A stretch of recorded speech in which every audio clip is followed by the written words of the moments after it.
No último dia 17, o Brasil inteiro se uniu. Em várias cidades do país, as pessoas saíram às ruas para manifestar a insatisfação com o aumento das passagens de ônibus e também com a qualidade de vida. O que levou o país às ruas? Por que os brasileiros estão tão revoltados? No Culto Circuito desta semana, eu converso com o cientista político e professor Paulo Roberto Leal, que vai nos ajudar a entender um pouco mais sobre a onda de protestos no país. O Culto Circuito é nesta terça-feira, às 10 horas da noite, aqui na TVE. Eu espero por você. Até lá!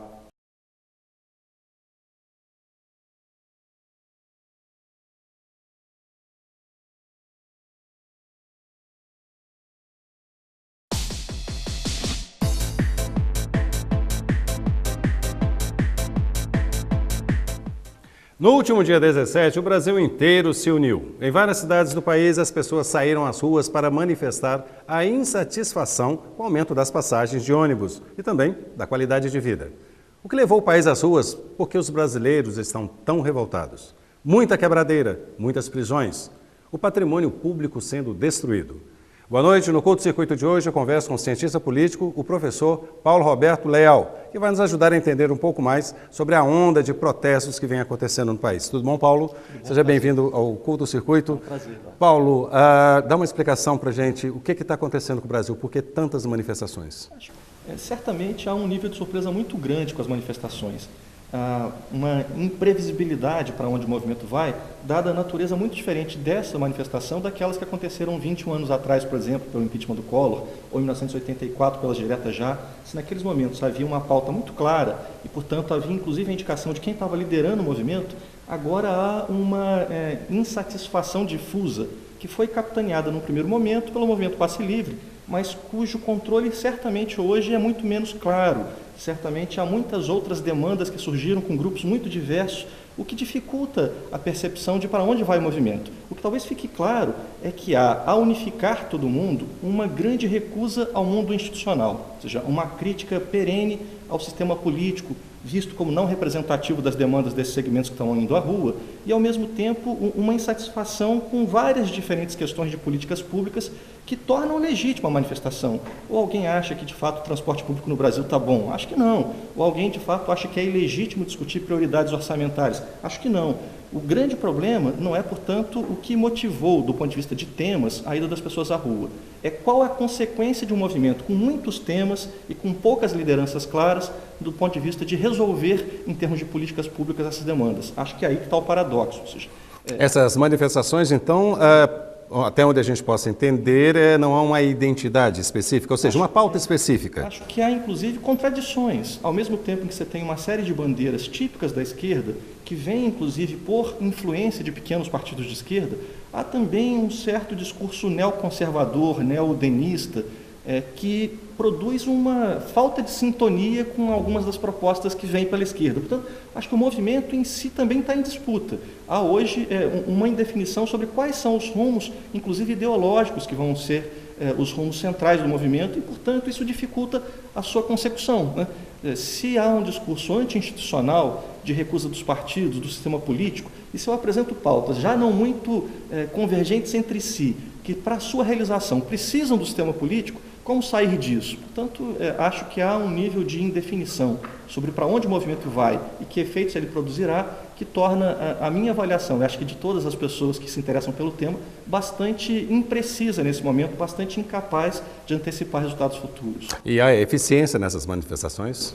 Primeiro, acho que elas são legítimas. Elas decorrem de questões que preocupam setores sociais e que bom que as pessoas possam ir às ruas manifestar suas posições. O quanto elas vão ser capazes de produzir efeitos vai depender do curso do movimento, da dinâmica do movimento. Já produziu um efeito imediato, a redução de passagem em vários lugares. Produziu um segundo efeito, colocou na pauta de discussão alguns temas que não estavam sendo intensamente debatidos pela sociedade e que merecem ser. Como que isso vai se desdobrar dependerá dessas variáveis todas, da permeabilidade do sistema político para acolher essas demandas, da capacidade do movimento ter uma clareza sobre o que está reivindicando e da possibilidade efetiva de que essas demandas se traduzam em políticas públicas. E aí há um cenário de grande indefinição, né? Um cenário de grande incapacidade da gente saber o que acontecerá porque os rumos do movimento dessa vez não são controlados por instituições como foram em movimentos passados. Em 92 você tinha a UNE capitaneando o movimento contra o impeachment, pelo impeachment. Em 84 você tinha os partidos políticos reivindicando direta já.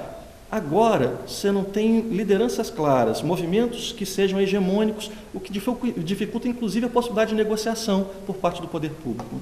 E quando isso pode acabar, Paulo? Se não há uma liderança, né? Não aparece, não, a liderança é anônima.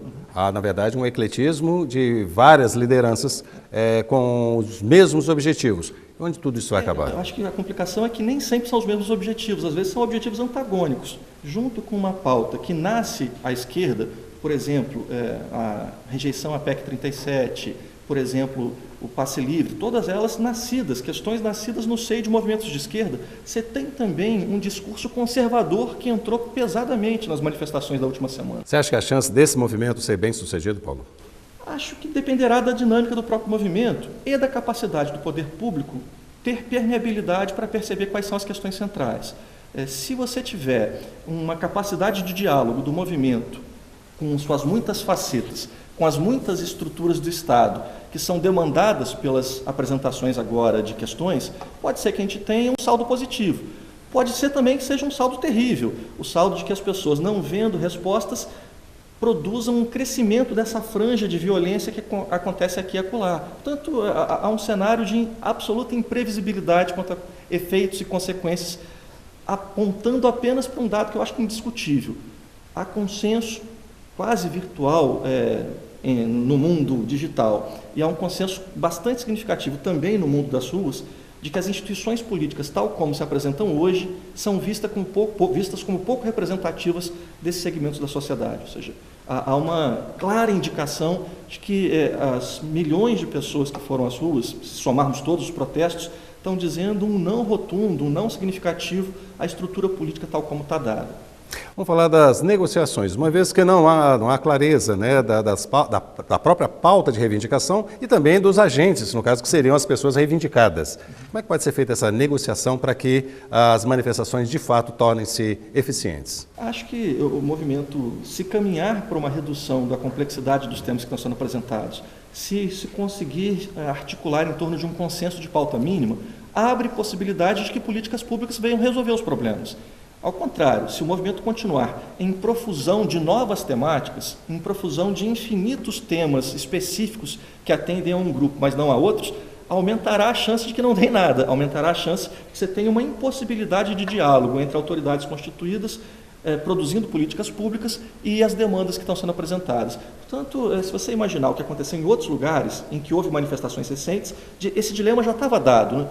Os indignados espanhóis que foram às ruas contra o sistema político espanhol acabaram não levando a consecução da sua agenda. Pelo contrário, representou lá na Espanha a volta do Partido Popular, o Partido Conservador franquista ao poder. No Egito, as manifestações começaram com uma pauta tocada pelos setores liberais da sociedade egípcia. No entanto, quem acabou beneficiário daquelas manifestações foi a Irmandade Muçulmana. Então, ou seja, movimentos assim, de massa e com um nível de espontaneidade bastante grande, são movimentos cujos resultados finais, às vezes, não são antecipáveis nem por quem começou o movimento. Não há uma previsibilidade, né? Eu acho que há profunda imprevisibilidade. Não apenas as pessoas com quem converso, mas todos os analistas políticos e todos os setores do mundo da política estão profundamente surpresos com o rumo que tomou o movimento e surpresos com a impossibilidade de que a gente possa antecipar o que acontecerá. Exemplo do que acontece na Turquia, né? As manifestações da Turquia e as manifestações do Brasil. Há algum ponto em comum? Acho que há muitas questões que permitem uma comparação entre os dois casos. No caso da Turquia, chega ao poder um partido de centro-esquerda no início dos anos 2000, esse governo é muito popular, reelege-se, tem uma série de conquistas sociais e, no entanto, surpreende-se com um conjunto de insatisfações que emergiram agora. No caso brasileiro, algo similar. Se você pegar ainda hoje a popularidade da presidente Dilma, é muito maior do que a média histórica dos presidentes da República no Brasil. Do mesmo modo, você tem uma articulação dos movimentos que parte por vias não institucionais. Não são partidos, não são organizações tradicionais que estão chamando as manifestações nem lá, nem cá. Você tem uma terceira dimensão, as redes sociais sendo o operador fundamental das conexões que vão produzir a manifestação. Portanto, há dois cenários bastante similares. Lá como cá também há manifestações contra atividades de Copas organizadas pela FIFA. A Turquia está começando agora o Mundial Sub-21. Portanto, você tem alguns cenários bastante similares entre os dois casos, e um jornal espanhol, o El País, o Juan Arias, que é um jornalista que está no Brasil sediado como correspondente do El País, tem uma leitura que eu acho razoável. Tanto lá como cá, as manifestações também são filhas de sucessos dos governos que desde os anos 2000 estão produzindo um crescimento da classe média.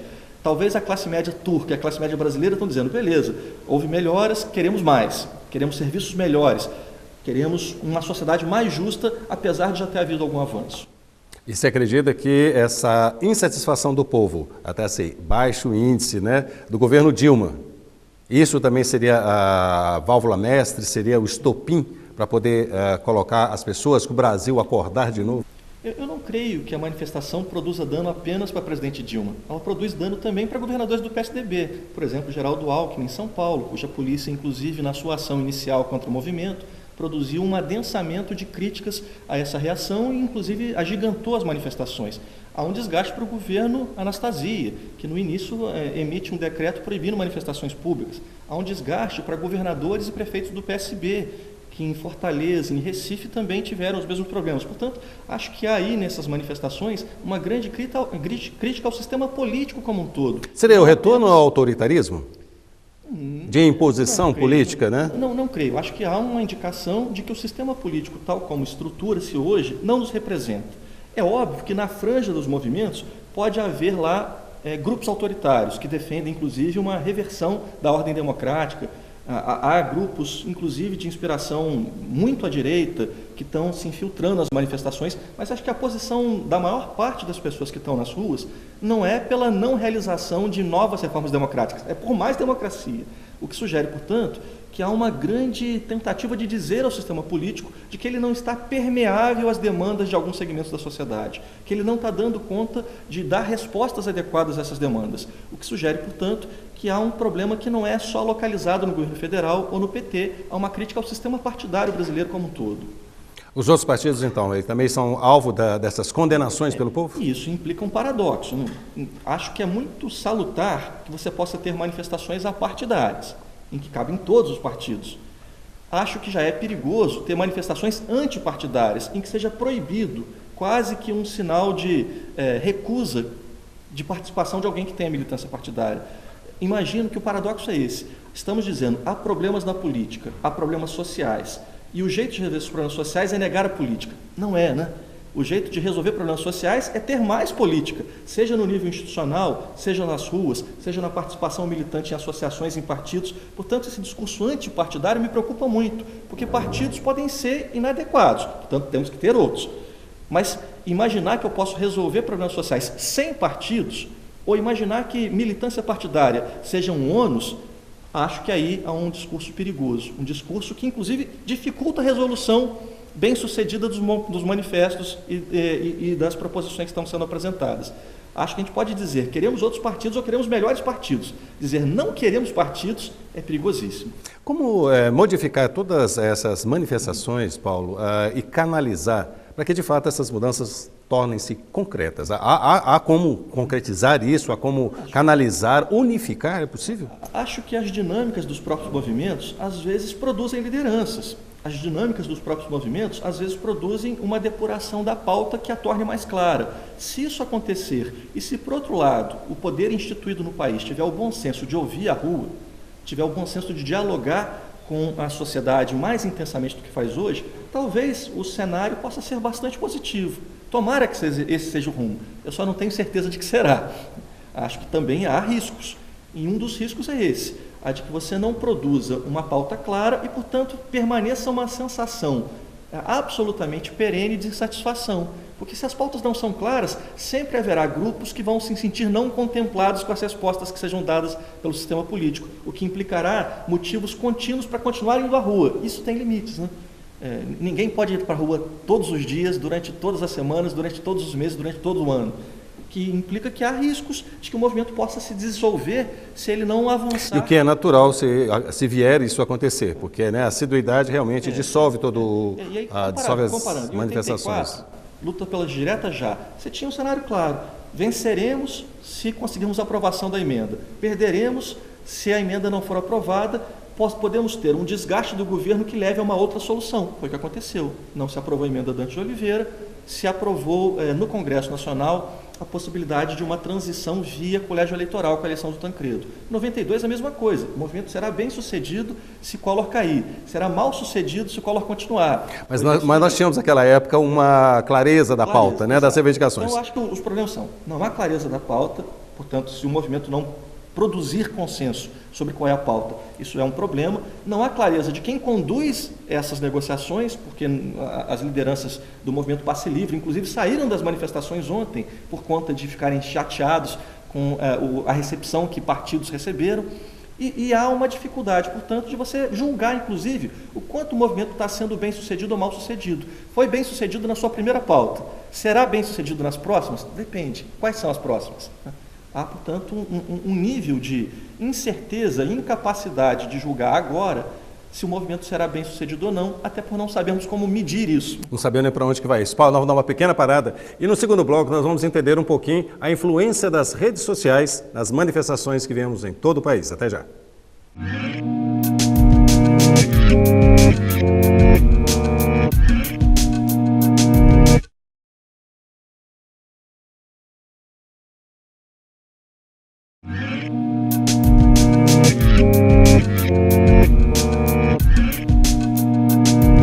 Estamos de volta com o Curto Circuito. No programa de hoje eu converso com o cientista político e professor da UFJF, Paulo Roberto Leal. Paulo, fala um pouquinho para a gente aí até que ponto as redes sociais influenciaram e ainda influenciam nessas manifestações que estão acontecendo em todo o país. Acho que aí um dado essencial de mudança do modo como esses movimentos surgem.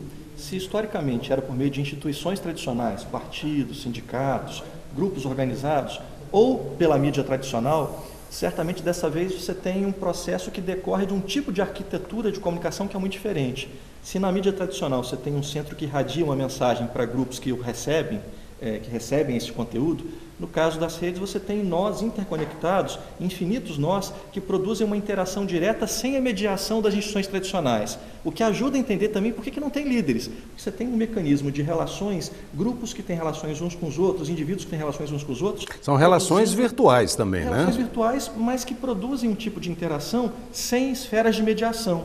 O que implica que se em 92 precisava da UNE chamar os estudantes, se em 84 os partidos de esquerda, sobretudo, chamavam os manifestantes, dessa vez não precisa ninguém chamar, porque as pessoas estão produzindo interações diretas entre si, estão produzindo contatos diretos entre si. Isso não é bom nem mal, é só um outro jeito de ver e produzir consequências distintas, inclusive, neste caso, ajudando a compreender por que não há lideranças tão claras no movimento. Tá, então esse anonimato também é muito proveniente, né? Entendo eu, que é em função dessas organizações estarem se mobilizando através das redes sociais. E há a interação de pessoa para pessoa, que se isso limitasse às organizações que começaram a manifestação, certamente não atingiria a escala que atingiu. As milhões de pessoas que foram mobilizadas não foram porque tinham ligação com o movimento Passe Livre, necessariamente. Os primeiros núcleos, sim, nas primeiras manifestações. Depois, isso vai se produzindo por interações que os indivíduos têm uns com os outros, o que significa que há uma explicação bastante razoável de que esta forma de organizar também ajuda a entender a dinâmica do movimento, que é diferente lá da de 92, que é diferente lá da de 84. Vamos tentar falar de algumas pautas que de certa forma, são bastante claras. Uma delas são protestos contra as construções dos estádios, o gasto excessivo para a preparação da Copa do ano que vem, de 2014. Até que ponto isso, a manifestação, ela tem certeza, tem as clarezas de suas reivindicações e tem a sua justiça? Acho que há um dado importante aí, Eduardo. Certamente, não fosse a Copa das Confederações, talvez não se criasse o palco no qual o cenário estivesse adequado para as manifestações. Ou seja, o fato de que uma parte da imprensa olha para o Brasil durante um evento internacional aumenta a chance de que você tenha atividades como essa, o que sugere uma dimensão que pode ser ainda maior daqui a um ano. Mesmo que se a gente saia agora, nos próximos meses, desse ciclo de grandes manifestações, é absolutamente razoável esperar que elas voltem se a Copa de fato for no Brasil no que vem. E voltem num nível ainda maior, porque haverá mais interesse internacional ainda, mais imprensa internacional ainda, mais países aqui representados. E, de novo, se você imaginar num cenário mais à frente, 2016 pode ser de novo. Portanto, não apenas os gastos públicos para trazer os eventos são um tema de discussão, e é um tema legítimo, acho que é razoável que as pessoas discutam se é ou não prioridade gastar US$1 bilhão para reformar o Maracanã, como também é bastante importante compreender que este cenário de um olhar internacional para o Brasil por conta dos eventos ajuda a mobilizar as pessoas a se manifestarem agora, e não há 2 semanas atrás, e não há 3 semanas atrás, mas a partir do momento em que há esses eventos criando uma esfera de interesse internacional para o Brasil. Isso pode, então, prejudicar a própria Copa de 2014? Acho que é um risco que deve ser levado em conta, sim. Ou seja, se os movimentos já perceberam que neste momento em que há muita imprensa internacional no país, em que há muito interesse internacional sobre o país, como um momento propício para manifestações, por que vai ser razoável imaginar que isso não voltará a ser um cálculo e um raciocínio lá em 2014? Paulo, a última vez que nós vimos os jovens nas ruas foi em 92, quando houve o impeachment do Fernando Collor de Mello. Os jovens voltaram, os caras pintados voltaram ao cenário, voltaram às ruas, voltaram às praças. Isso é bom ou é ruim? Eu acho que, independentemente do que venha a acontecer, há uma série de sinais positivos. É um sinal de vitalidade democrática que as pessoas possam se manifestar, queiram se manifestar. E é um sinal de vitalidade democrática porque democracia se faz com voto na urna, democracia se faz com participação em associações, democracia se faz na rua também. Portanto, há um sinal de vitalidade democrática. E há um segundo sinal positivo. As pessoas estão dizendo algo que já existia na mente delas e no coração delas. Elas estão insatisfeitas. Manifestar-se, portanto, indica um estado de espírito e um estado de percepção das coisas que merece ser dito. Há necessidade de vocalizar isso.